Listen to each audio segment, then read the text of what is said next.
Alright, so, according to you guys, telling the story of Akuma has completed the Angry Trinity, which includes Ashura and Kratos. However, you guys also told us that our job isn't done yet. We must cover the fourth horseman of Rage, the oldest one in the bunch if we're going by game debuts. This man has been giving demons the work since 1993, and to this day, he's still out here wilding on these fools. This dude has so much rage, the soundtracks to his games will have you losing your shit. This week, thanks to you guys, we're covering the godfather of FPS games, and something you guys have been asking us to cover for years, Doomguy, or Doomslayer as he's called now. Play that intro, son.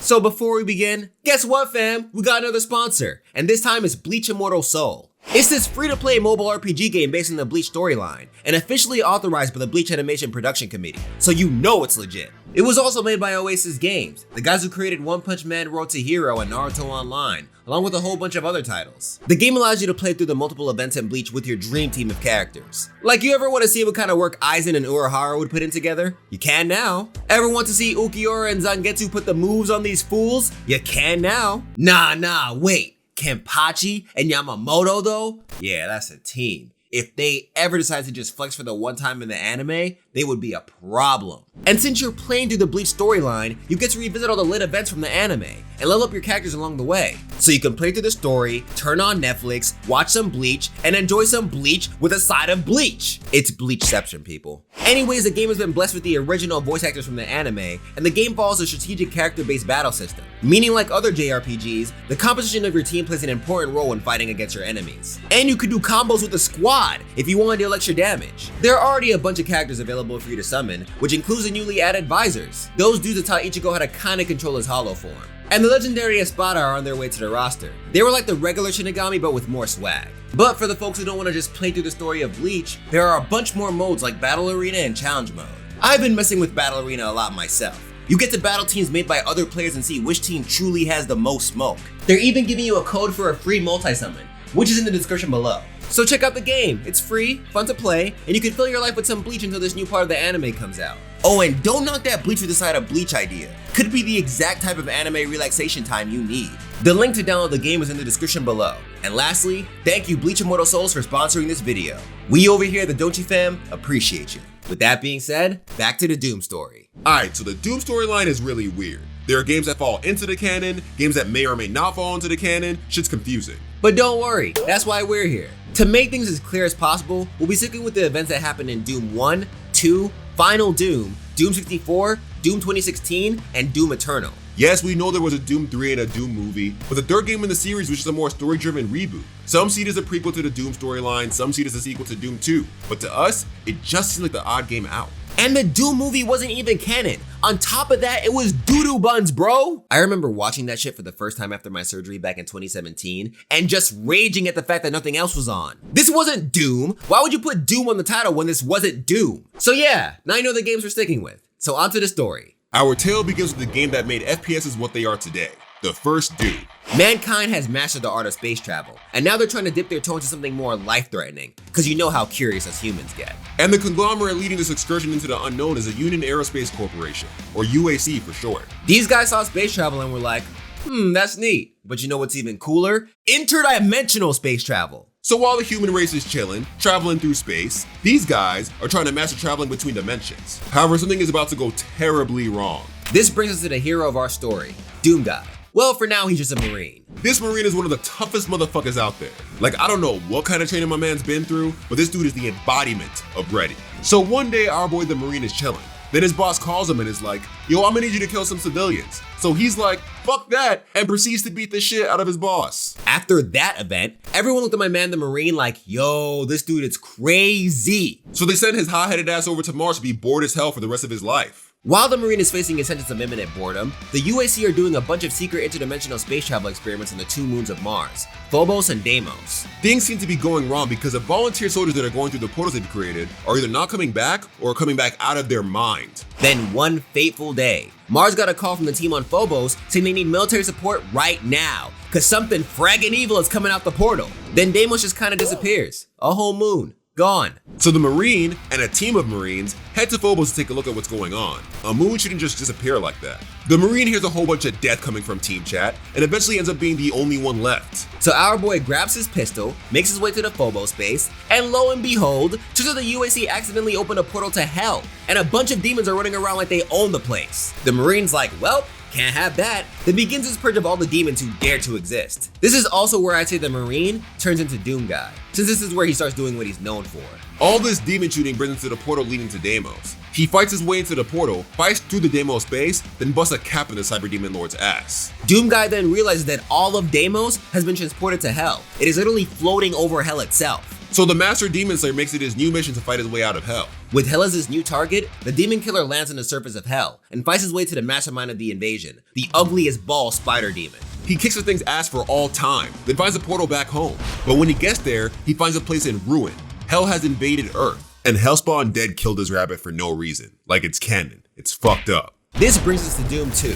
Almost all of humanity is dead. The few that are on Earth have either been turned to violent zombie things or are failing to hold the demon hordes off. And a very small percentage of humanity decide to dip into space until all this blows over. Being the only real threat to the beings of hell, Doomguy cocks back his gun and begins to tear through the demon hordes once again to fight for his planet back. He gets in contact with the humans who escaped Earth and finds out that the source of the invasion is a portal in his hometown.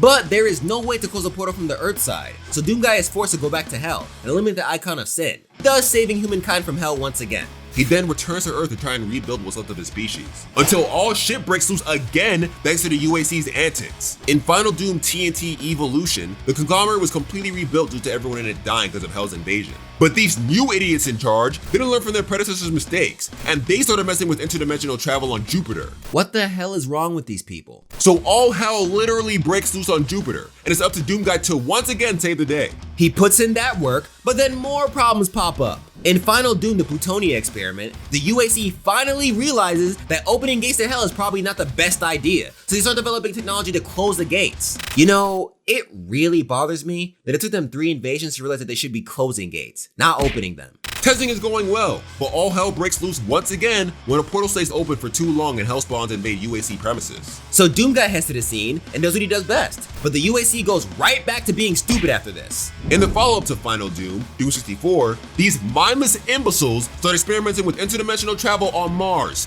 Again! Thanks to their experiments, the mother of all demons hops through the portal and immediately resurrects her slain brethren. It doesn't take long for Doomguy to realize that he's the only one who can fix this, so he shoots his way to hell to confront the mother demon. This man does his thing, but he's sick of the nonsense. He knows that eventually, Hellspawn are gonna find their way into this dimension again. So instead of solving the problem and heading home like he always does, he makes the ultimate sacrifice by closing the portal to hell from the inside. Now everyone in hell is stuck with this crazed demon-killing lunatic. And this is the point of the story where things get a little weird. This is where we get to Doom 2016, which was technically a soft reboot of the whole series, so technically this wouldn't be canon. But thanks to some new info given to us from Doom Eternal, we now have proof that Doomguy from the old Doom titles is now the Doom Slayer seen in these new Doom games. So after Doomguy got himself trapped in hell after the whole Mother Demon battle, he somehow gets stranded in the city of Sentinel Prime on planet Argent D'Nur. Apparently this place is in a completely different dimension. How he got here, we don't know. For a little background and world building, Argent D'Nur was a home planet of the Sentinels. They worship these things called the Wraiths, with the Order of the Priest of D being the lead worshippers and the Night Sentinels being the protectors. While the Sentinels were chilling, they got confronted by a race of powerful beings from the realm of Urdak, known as Maker. These guys were like, hey bruh, y'all should work for us. If you do, we'll give your planet order and technology and a bunch of other cool stuff. The Sentinels quickly agreed to these terms, for whatever reason, then eventually started praising the Maker as gods. How are they just gonna switch up on the Wraiths like that? I know, right? So like everything else in this story, the Sentinels face one really annoying problem: hell.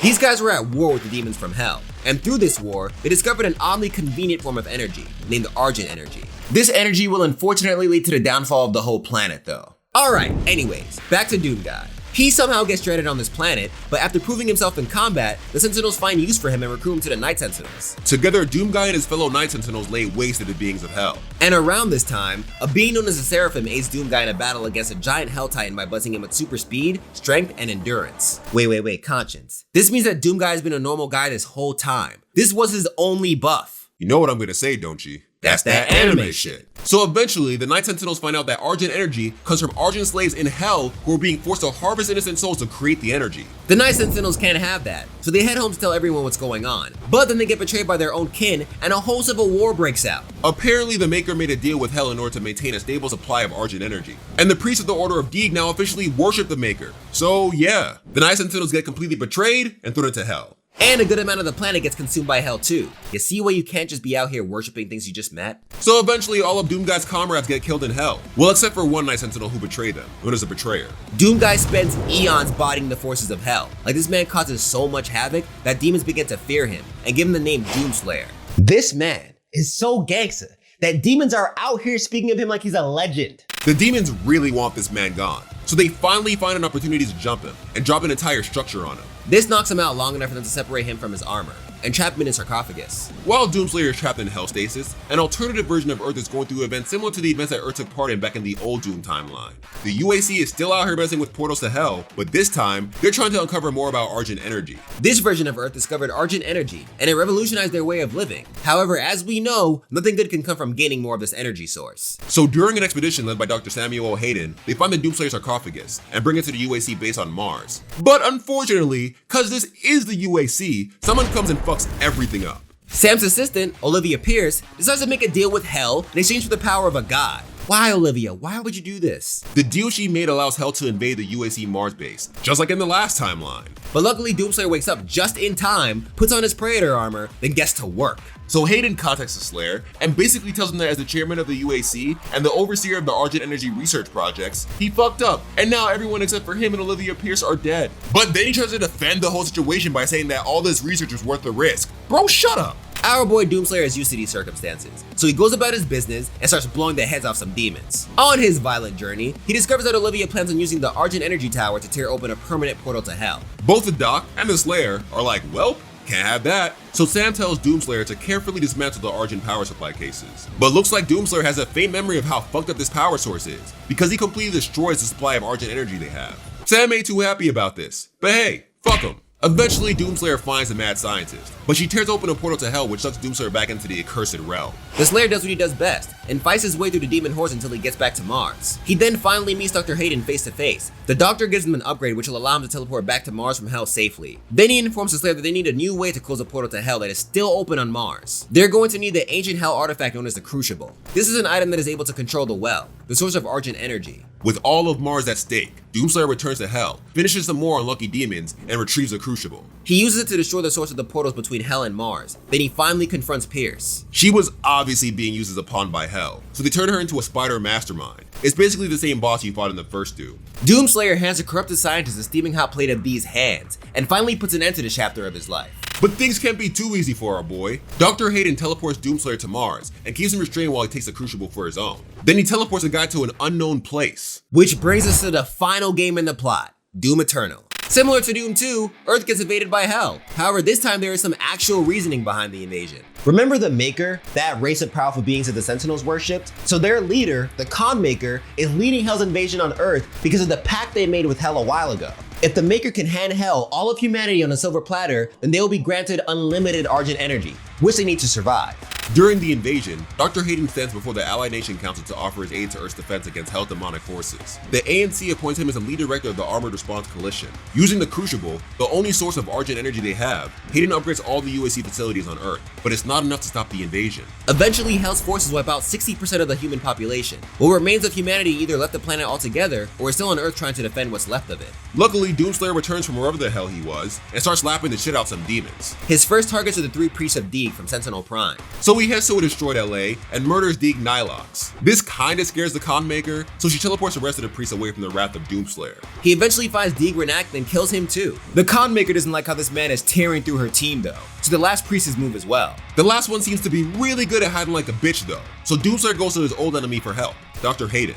Thanks to the war with Hell, all that's left of Hayden is his robotic torso. Karma's a bitch, ain't it? So Doomslayer grabs it and takes it to the Doom Fortress. Prior to taking Hayden though, he also retrieves the Crucible from Hayden's old staff. The scientist knew that he and Doomslayer would meet again, so it seems like he kept the Crucible safe for his return. Kind of a weird thing to do for someone who betrayed this guy back in the previous game, but thanks, I guess. Anyways, back at the Doom Fortress, Sam's consciousness gets uploaded to the fortress's mainframe, and the former UAC chairman tells Doomslayer that the last priest is on Sentinel Prime. But the only portal to Sentinel Prime is at the core of Mars. So Doomslayer ignores Sam's warnings, uses a weapon called the BFG 10,000 to shoot a freaking hole into Mars that gets to the core. Once he makes it to Sentinel Prime, he immediately gets hit with flashbacks of his past as a Night Sentinel. Then he eventually finds the last priest, kills his gladiator, then kills him. The Con Maker is definitely not ready to deal with all that violence, so she shuts down the Doomslayer's fortress to keep him as far away from her invasion as possible. She also reveals that she plans on summoning the Icon of Sin to completely consume humanity and uphold the deal she has with Hell. But luckily, our boy still has a Crucible. He uses it to power his fortress, then returns to Argentinur to get his very own Sentinel Crucible, which seems to be the antithesis of the Hell Crucible. Then with the help of Hayden, he makes it to Erdak, the realm of the Maker. There he finds the Con Maker and the heart of the Icon of Sin, which he stabs, cause why not? This awakens the world-eating demon and also initiates Hell's betrayal of the Maker and its invasion of Erdak, like we didn't see that coming. The Icon of Sin teleports to Earth while the Con Maker confronts Doomslayer. She claims that they need to end Earth to survive, but Doomslayer ain't having that, so he kills her. So one quick editor note. I just love how Doomguy just stares at these bad guys while they're just talking their trash. Like these bad guys that be like, rah, rah, rah, I'm gonna destroy the Earth. And Doomguy just be mean mugging them. It's hilarious. I love it. I love it. It's funny. Yeah, back to the video. Then Doomslayer returns to Earth and finally puts an end to Hell's invasion by demolishing the Icon of Sin. And that is a story of how a simple Marine became the literal bane of Hell. We'll probably see Doomslayer again real soon, once someone else comes in trying to open portals to Hell. But until then, we guess he's chilling. Since the new Doom games are identical to Doom 1 and 2, we're thinking the next Doom game will be similar to either Final Doom or Doom 64. Or maybe we'll get something completely new. In the comments below, let us know which planet you think the UAC is gonna screw up next with the Hell portal. And with that, we're off this. End screen.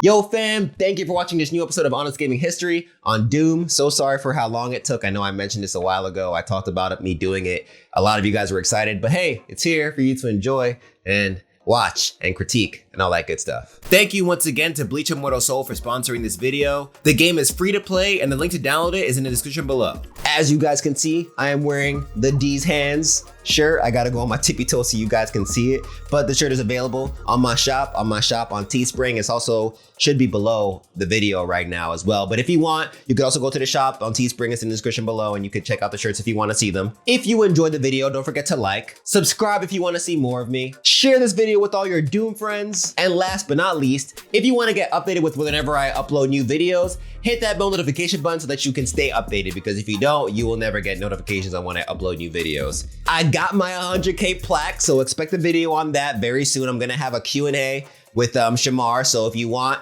drop your questions below with 100K QA in the hashtag in the beginning with it, so it'll be like hashtag 100K QA. Hey, don't you, blah, blah, blah. Please stray away from asking me honest gaming history questions, please. Like, if you want to ask me what made me want to do it, that's fine, but don't ask me if I'm gonna cover like Travis Touchdown or whatever. Like, stop it, leave me alone. And I will cover Travis Touchdown. He's not next, but he will be covered. He's guaranteed, so stop asking me. I'm gonna cover Travis Touchdown, all right. The Black Lives Matter link is still in the description below, so if you want to donate, you can check out the website, donate if you want to. Shout out to Quinton Henry, Colby Smiley, Tyree Cunningham, and all my other dope patrons who make videos like this possible with their very kind donations. And if you are not already a patron, but would like to become one, go to my Patreon page in the description below and find out how you can support the channel for $1 a month, because that's it, just $1 a month. And with that being said, I am off this, so as usual, be easy, stay lit, take care, stay healthy, wear your mask outside, Black Lives Matter, and as usual, you can do whatever the fuck you put your mind to. All it takes is patience and hard work and time. It changes all the time. Hard work and time now, all right? That's what it is. All right, cool, bye.